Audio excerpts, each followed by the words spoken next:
Napakawalang hiya nung tao na yun, Mr. Chair. Bigla ba niya naman sinabi, tingnan niyo yung mukha ni Marcoleta kung matatawa kayo. Sino yung official owner? Sino yung beneficial owner? Sino yung gaming system administrator? Ano yung mga games?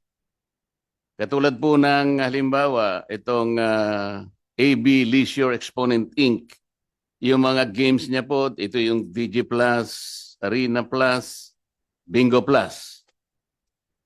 Ito po yata yung nag-sponsor nung isang concert na ngayon lang. Pati po ako ay kanyang idinawit. Nagpapatawa po siya. Nakita niya yung dating Senador Grace po na nagtatawa. Natawa po at siguro naging successful siya. Napatawa niya si Senador Grace po. Bigla ba niya naman sinabi, tingnan niyo yung mukha ni Marcoleta kung matatawa kayo.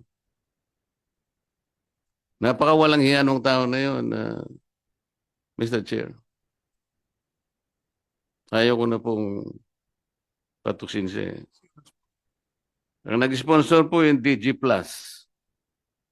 Kaya po lumalaki po eh. Gumagamit po sila ng mga ganong klaseng mga sikat na mga tao. So, alam ko po malaking pag-uusap ito, Mr. Chair. At alam ko, I think the PAGCOR and the DICT will be struggling to reinvent themselves kung paano ma-address ito. Halimbawa, mapag-usapan natin total ban